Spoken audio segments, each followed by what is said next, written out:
for sure. People apparently like a Power Ranger talking about Power Rangers. Who knew? That's a good question. I've never been asked that before, and I've been asked a lot of questions. I never really believed it was ending, honestly. Once I finally got hired, I kept questioning whether like I deserved the role or not. And I threw myself so hard in my excitement that I bruised my tailbone or something for a few weeks, or just breaking the rules immediately. Like there was like no downtime. I got to say like good night to Ewan McGregor. Like he's like, good night. I was like, good night. I was like, that's cool. Everyone said good night to me. What do you have to lose? Like life's short. Go do the thing. Hello everyone and welcome to another episode of Once and Always a Fanboy with me, your host, Chris Cantada Force. My next guest is a Red Ranger, a stunt pro, a YouTuber, and the undisputed king of the spontaneous handstand. Whether you knew him from the morphin grid or from your YouTube feed, there's no doubt this reunion will be more phenomenal. Today, we're hanging out with a good friend of mine. Fanboys and fangirls, Brennan Mejia! Woo! Wow, thank you so much for that introduction. The king of spontaneous handstands. I like that. And I happen to be wearing this handstand shirt that Caitlin just made me. It's all sparkly, which is fun. It says this is my handstand shirt. And then on the back, got a handstand. I don't know if you can see the guy. How are you, man? How are you? I am well. I'm also perpetually on some level tired since entering fatherhood, but I'm good. I'm good. How are you? Trying to live life. Yeah. I'm saying you are accomplishing it. Your YouTube channel, man, has been blowing up. When did you realize, okay, this is actually taking off and connecting with people? Yeah, honestly. So at first I wanted like a mix between Power Ranger stuff because I started the YouTube channel probably over 10 years ago now. Yeah, like with fitness stuff. Yeah, fitness stuff. And then I would sprinkle in like, oh, I'm going to a Comic-Con. Let me film, some of the stuff going on with Power Ranger type things. And no one cared really, like number wise anyway, about the fitness stuff, which I was surprised, but I never paid attention to the algorithms and all that kind of thing. I was just like, it's good fitness stuff. Why don't people care? And then people are like, it's so oversaturated with fitness stuff, and YouTube will push the people who already have, millions of subscribers in fitness. And so it's like, you need a niche, you need an angle, that kind of thing. And then later, I started working with some friends, got someone to help produce and fund the channel. And then I hired a buddy of mine to help edit and come up with ideas and film and all that stuff. And that's when it started taking off. And of course, we tried fitness and then Power Ranger stuff and all the Power Ranger stuff. For sure, people apparently like a Power Ranger talking about Power Rangers. Who knew? So one of the videos I saw was when you were bidding on one of the suits from Dino Charge. That was so cool. Did you have a game plan going in, or were you just like, no one's taking my character suit but me? I had an upper limit that I didn't want to go above. I really honestly, I wanted to win my original suit, because I ended up winning the Dino Supercharge, so my Battleizer. And the Battleizer wasn't made specifically for me. That was a stunt doubles suit. So that's the one I won. But my other suit that was fitted to me specifically was going for like twice as much, if not more. And I was just like, I can't make peace internally with spending this much. Again, not being not a single guy, but also a father. I was like, I have people that I need to provide for. I can't just build my bat cave and call it a day. So did you ever feel like you were meant to have a piece of that show back, especially now that Power Rangers is entering such a transitional phase? Did I think it'd be cool to own it because it's a part of my own life? Yeah, for sure. But I'm not mad that someone else, if a fan actually bought the original suit and is like, it brings them joy, great, by all means, good job. I'm glad you have deep pockets, man, or whoever you are. But someone told me they ended up seeing it like getting re-auctioned for more. And that kind of hurt a little bit. And I was like, so you just bought it to make money, not because you cared. So that was like, okay, over them, I wanted it then. But if it was a legit fan who was like, you walk into their house and like, let me show you this Power Ranger suit I have. Like, that's cool. Like, I'd like, props, but whatever. As someone who wore the suit and carried the legacy, what were your initial thoughts when you heard that Power Rangers was ending after Cosmic Fury? Like the live action part of Power Rangers. I never really believed it was ending, honestly. I had a feeling they were going to just do something else, just maybe not in the normal flavor of Super Sentai, film some original footage, mix them in a blender, and make a Power Ranger show. So I don't know. Now that Disney Plus is going to be the new home of it, I don't. I'm curious because I also heard rumor that like there's some level of negotiations with Toei about getting the rights again. So I don't know if they're trying to maybe just for toys or specifically for the show, but I also heard maybe they're going to reboot Mighty Morphin. I have no idea. I'm just kind of along for the ride at this point. I don't have a dog in the fight. Like, do I think Tyler's coming back? No, I really don't. Unless it's a comic book or an animated series, like a short series, cool. But yeah.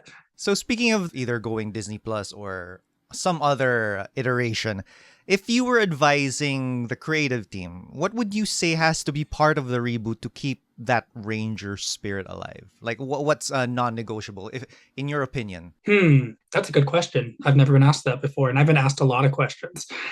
Non-negotiable.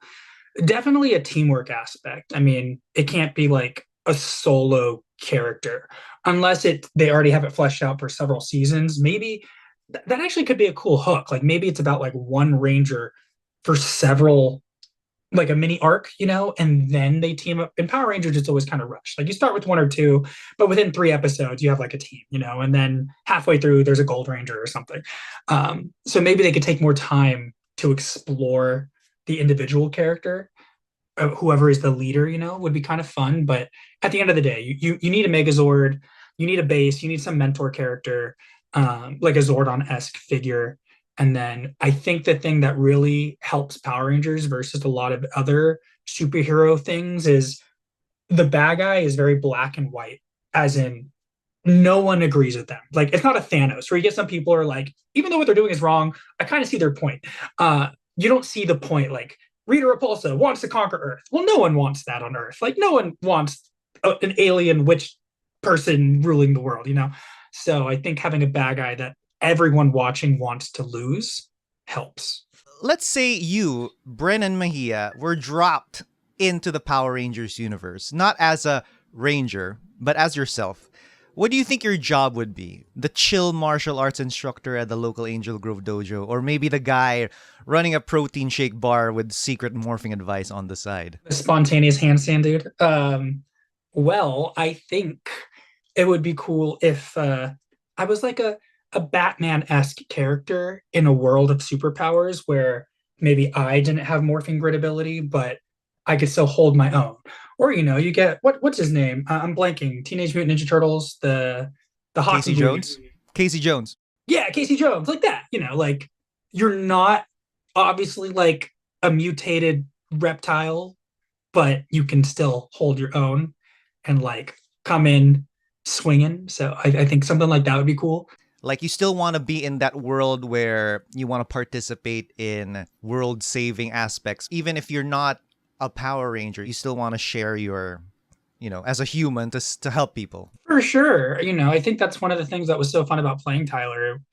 He's very similar to myself with his energy level of like, hey guys, what's up? That's kind of just like how I am. And then also always wanting to like help people. And again, in the Power Ranger universe, it's so black and white. When there's a monster that's literally coming down the street destroying things for fun, you for sure know like if you could do something to help, you should. Like that would be cool. So speaking of, Tyler, as an actor coming into Dino Charge, what did you expect going in, and what ended up surprising you the most about the experience? Was there something on the technical side, like the stunts, the ADR, that really shifted your perspective as a performer at that time? Well, going into it, because I mean, I had been acting already for over about 9 or 10 years, I think, up until Power Rangers, but I was about to quit. American Horror Story, yeah. Yeah. So I was kind of like over it because I just wasn't booking a lot of roles. So I thought maybe it was just because like, okay, well, I'm not good at acting or people would hire me. So once I finally got hired, I kept questioning whether like I deserved the role or not, like just because I didn't feel I don't know, like not that I didn't feel Power Ranger-esque, like I grew up watching it and stuff, and I did due diligence and wrote backstory and all the things and did private coaching and trained up stunts even more and all the things, but it was like big shoes to fill as a legacy. I'm not obviously Jason, I'm not being another original Red, but it's just the idea of being Red. Um, I just didn't want to let people down, I guess, like, for me, because how much it meant to me as a kid. And the thing that I guess surprised me with it was how inviting the fandom was, because I know there are some toxic fandoms, and I know every fandom has toxic subsets potentially, but by and large, Dino Charge was really well received. And I think that's just a testament to every individual working together. Like my cast, we went into Chip Lynn, our producer, and told him like collectively we wanted to make this the best season we could. And he really, because he thought we were going to complain and ask for something, like he wrote it in like a, I forgot what comic book it was, but like he started like the prelude of like a book, and he talked about that moment.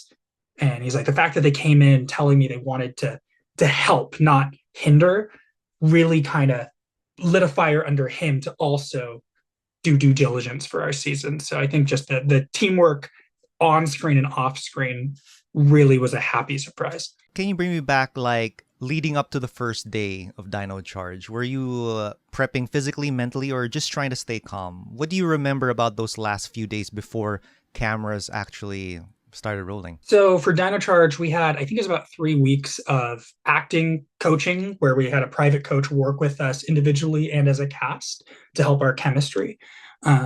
And then we also had 3 weeks of stunt training. So we trained with our respective stunt teams and came up with like stunt fights. And I actually have some footage of it still somewhere on my phone. But yeah, the first day I remember I was very nervous, and I think it was just like a Dino Charger ready kind of thing. It was a really short day, but on the first day, none of us wanted to leave once we were done, because I was done like literally after like an hour or two, but I wanted to stay and keep watching. And then by halfway through filming is like when we were done, we wanted to go home. It's like, okay, I'm done filming my scenes. Peace out. I don't want to be here anymore. I need to go sleep because the hours were so long. But I was fresh and I was ready at the time. But I do remember like I had to hit the concrete. And I threw myself so hard in my excitement that I bruised my tailbone or something for a few weeks. So that was just dumb. I was like, really? Like on day one, I didn't, let them know, but I knew. And so it hurt. Out of all the scenes, the stunts, the off-camera laughs, what's the one snapshot in your mind that still feels alive when you think about your Ranger days? Was it episode 2 or 3? I think it's the first time I do the morph versus like a flash morph or anything. And I'm holding like the Dino Charger like sideways, and I do like this smirk. And then I end up throwing like the Dino Charger to Rexy. And that whole scene was just really cool because our stunt coordinator was just very skilled and tasteful with how he wanted me. Like he helped for sure with all those poses to make it look like super clean and cool. And just the way it came out, I thought was really, really nice. And just knowing that was like the first like really like powerful morph feel. So that scene, and then when we were not morphed, and I think it was episode 1 where we had to flip a car that like there was a crash or something. I don't know if you remember it, and like it flew into the sky and blew up. I thought that was cool because then it showed that we could technically have power even when we're not morphed, even though it's never really touched upon again very much, like that we are strong even not morphed, but technically we are, I guess. So sometimes shared experiences create those we've been through it types of friendships. Is there anyone you still lean on or talk to regularly because of your time as a ranger? Was there someone you met through Dino Charge or the broader Rangerverse that became more than just a co-star, but like a real friend? Yeah, for sure. Yoshi Sudarso and I have become such good friends after through Power Rangers, through the audition process. I mean, we weren't supposed to tell anyone if you got cast, and then immediately after I got cast, and we texted each other. It's like, "Did you have an audition today?" Because it was like a secret final audition. He's like, "Yeah, what color are you?" I was like, "Red, but you?" And he's like, "Blue." And so we're just breaking the rules immediately. Like there was like no downtime. So just all that, yeah. And then him and I bonding over video games and over stunt training and all the things, him having a circus acrobatic background and me too, and both of us complaining to each other who's going to be Nightwing. It's just, yeah, no, we still message each other all the time on Instagram. Like we send each other dad memes a lot just because again we're both fathers now. So Yeah, for sure. And I mean, don't get me wrong. It doesn't mean I'm not close to others. Like I love James Davies and Davi Santos, and I love seeing Claire. And I talk to Yoshi the most. So As someone who's been in front of the camera throwing punches and flips, how does it feel being behind the action now, designing the chaos instead of just performing it? Do you approach stunt choreography like a dancer, an athlete, or a storyteller, or all of the above? yeah, it's definitely different elements for sure. Being behind was a position I never thought I was going to be in. It wasn't something I set out to necessarily do. Just the opportunity kind of presented itself. And it's a really cool challenge. And the biggest thing for me is safety first. So you hire people will also care about safety. They're not just skilled goofballs who are like, okay, let's go do it after a night of drinking and hopefully it goes well. Like, you don't want that energy on set. So it's be professional, have people that ideally are better than you are. So if you know you could do it, you know they could do it. So that kind of thing. And then just talking through it. I like to mentally prepare, make sure they feel comfortable asking any questions or like, do you need another rehearsal? Because sometimes if you have a stunt person who's newer, they don't know what they're allowed to ask or not ask, and they'd rather like stay out of the way. So I like to give them permission, even though they don't need it, but like let them know it's okay. Like, hey, is there anything you want to check? Do you need to go over anything? How do you feel about this? Is the ground okay for this car stunt? Do you need that swept up? Do you need an extra pad here? Do you have enough pads for you and your actor? So like I always bring a backpack full of pads, not just for me, but for the other people too, in case they don't have it. So definitely it's a conversation. And like what are they comfortable doing? I want them to tell me if they're injured because a lot of people in the stunt community they think they won't get hired if they're injured, which unfortunately, I guess there's some level of that potentially being true. But as long as the injury won't stop them from being able to do the stunt safely, I'd rather know about it. Because if it's something as simple as, hey, it hurts my arm when I throw a punch with my left, well, why don't we just have you punch with your right? Like, who cares? We don't need to tell anyone. I won't tell, you won't tell. As long as you can do it safely and clean 10, 20 times, great. So you've worked on a lot of series now. Which project really challenged you the most as a choreographer or even as a performer? NCIS has been the most room for growth and also challenging because I've gotten to be a part of that show for I think about almost 5 years now, starting like stunt doubling and then now coordinating and now I still also double, and then getting the chance to like try new things and also see if we can up certain stunts or certain things like can we make it safer but still have the same idea that the director wants or the writer, because you're trying to make sure everyone's vision is fulfilled while keeping the performers safe. So there's been just a lot of different things I've gotten to play with on that show, which is cool. So I like the chance to challenge myself, but also only within the realms of my abilities. So if they ask for a stunt that's like fully out of my wheelhouse, it's also nice now that that I can coordinate and hire and delegate. Like I'm going to get someone else who could do this because I'm not going to let pride be the reason someone gets hurt. So One of my favorite shows was Star Wars Obi-Wan, the Obi-Wan mm, Kenobi show. When the show came out, you posted your photo that you were part of it. I was like, wow, that was so cool. How's the process of booking that role and how is it like on set? so that was one of the coolest sets I've ever been on, for sure, hands down. I I got an email from like a stunt coordinator assistant, and I thought it was a joke because I didn't recognize the name. And actually, I remember talking about Yoshi. I sent it to him. I was like, "Do you know these people?" Because like I've never heard of them, and they're like, "Yeah, we want you to be on Obi-Wan Kenobi doubling." He's like, "Oh, I don't know the person who sent it to you, but I know the actual coordinator. He's legit." And so I replied, and they found me through like there's some stunt websites where you can post like your stats, like your height, your skin tone, your hair length, that kind of stuff. And so I just happened to match the build of Kumail Nanjiani because I had long hair at the time, and he got buff for the Eternals, and I sometimes work out, and so it just happened to be a fit, and I was just blown away that it was real. So going to get on set and like getting a picture with like a lightsaber hilt on me and scanned and all these things, even though his was a fake lightsaber, it was just like still surreal. And then I remember I went in the wardrobe changing room and there was like a Darth Vader mask in the corner and stuff. And I was just like, this is crazy. But yeah, I ended up not even doing that much stunt work on it. Just I was there for like 2 weeks and they kept going, oh, we're not getting to your thing today. So I was there all day and then they like, it's gonna be tomorrow and tomorrow. And it ended up being like 2 weeks of tomorrows. And they ended up using me for like a long distance shot, like on a rooftop where you see him in the distance. And so I imagine they probably just either used me like shadowy, like it was dark, or they could have even technically scanned his face and put it over my face because they did that whole like 3D scan thing. But it was like more just being a body double almost. And the one actual stunt that I was going to do for his character is when he gets force thrown into a wall. But then he wanted to do it. And so I didn't get to do it. And I was like, dang it. So I bought a harness specifically for it. It was like $1,000. And I didn't get to use it until NCIS this last year. I finally got to use my harness, but I got to help put pads on him. So my pads have some level of lingering sweat, I guess, from Star Wars. So Did you like get to meet some of the other actors like Ewan McGregor and all that? I got to say like good night to Ewan McGregor. Like he's like good night. I was like good night. I was like that's cool. Everyone said good night to me. That's like as much as his conversation with me went really. So no, not a ton of crossover with the other actors because typically if I wasn't on set, they want you kind of out of the way, just like in your trailer, unless your actor is doing a stunt, then you're there for sure. But like I mentioned, there wasn't a ton of stunt heavy stuff for my guy. So Can we talk about your famous handstands? uh yeah.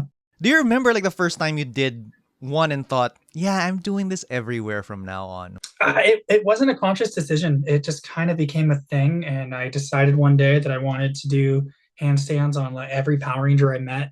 So when I do cons with new Rangers, I have an album in my phone with I think over 40 Rangers at this point, uh, where I'm just like, hey, can I do a handstand on you? And like sometimes I have to talk them into it and I have to show them other videos and be like this. I'm like, okay. And then others are like, yeah, let's do a really hard one. So it varies from ranger to ranger. And then I just posted actually today on Instagram. I was in Peru a couple weeks ago for a convention, and I did a handstand on Lou Ferrigno, the Incredible Hulk from the live action one. Yeah, yeah, because I was doing handstands in the gym because we were at the same hotel, and he saw me doing them. And then another day we had lunch together, like a group of us, and he's like, "Oh, when I have my panel, you should come do a handstand on me in front of everyone." I was like, this is the first time someone's asked me to do a handstand on them without me bringing it up first. So that's what happened. I went on stage in front of thousands of people and I did a handstand on Lou Ferrigno. Who knew? Wow. So would you say that was like your most memorable handstand? It's definitely up there for sure. I mean, I've done handstands that are memorable because of the stupidity factor, like doing them off of cliffs and like on buildings. So those are memorable because I'm like, this could have been my last handstand. Uh, yeah, don't do that. Don't do that. That was dumb. But doing it on Lou, no one would have died if I fell, but it was like so electric just because the crowd went crazy. He was into it. He's such a strong dude, even in his 70s. Like he was just not moving. I was just like chilling there. And yeah, I wasn't nervous, which is not that I get nervous, but sometimes like it's the energy. Like you get excited and when that happens with handstands, it tends to make you shaky. But I don't know. I felt like his calm flowed through me and I was like, this guy's a rock. He was solid like the Hulk. He really was. And so I knew I was in good hands. So, Since my podcast is called Once and Always a Fanboy, what's something you loved growing up that still gives you that spark when you see it today? I know you're a fanboy of a lot of things. What is like your ultimate or current, if you would? for me, it's honestly probably things that are Zelda themed, like Link specifically from The Legend of Zelda. I love The Legend of Zelda. That is my favorite series. Super Smash Brothers is like my favorite game, I guess, but only because Link's in it. If Link wasn't in it, I wouldn't care about it as much. But because Link is in it, I play Link. So when they announce a new Zelda game, that really gets me. Or a new like the Switch 2. It's just I don't know. There's something about me because I started with Super Nintendo and Game Boy Color, and so it's been a thing like a new Pokemon game kind of deal. Same kind of that's the nostalgia for me. Don't get me wrong, like seeing the new Superman trailer was amazing. I saw that yesterday. But I don't know, like with Link, it makes sense storyline wise because like he reincarnates game to game as like a different version, or typically game to game. With all the multiversal stuff, I feel like it's almost getting watered down. And I don't like that. Like I love loving comic movies, but I don't know. Since like Endgame, there's only been a few hidden gems that have really like, ooh, to me. If someone discovered you today through Power Rangers or a stunt you choreographed or even with one of your handstand videos, What's that one thing you hope they take away from your story? Don't be afraid to try. You miss 100% of the shots you don't take. If handstands have taught me anything, it's the person who masters something has tried thousands of times more than someone who claims it's impossible. Like a one-arm handstand took me literally years. And after I got that skill, it changed my mental perspective that I could do anything if I really, really want to. I didn't learn handstands as a kid, like to the level I am. I got a one arm in my 20s. I got my splits in my 20s. All these things that like, oh, you have to do it when you're 5 to be able to do these things. And that wasn't me. So I guess just don't use Asians as an excuse. Just how it's harder for other reasons. Life gets in the way. But if you really feel you were called and created to do a specific thing, what do you have to lose? Like life's short. Go do the thing. And even if you fail on the way to doing the thing, I feel like you'll be happier for trying versus doing a thing you don't like. So every day you go to sleep, you wake up to keep living a life you don't enjoy. And that to me doesn't sit well when you're made for something else. So Very cool. Yeah, I agree 100%. So yeah, that's it, man. Thank you so much for your time. This is actually my first time to really do something full-on Rangers related in a couple of years. yeah. And I couldn't think of anyone better to be my first Ranger interview on this new podcast. So thank you so much, man. Well, I'm honored. So thank you for reaching out. And I hope next time you're in the States, you give me a call so we can say hello in person.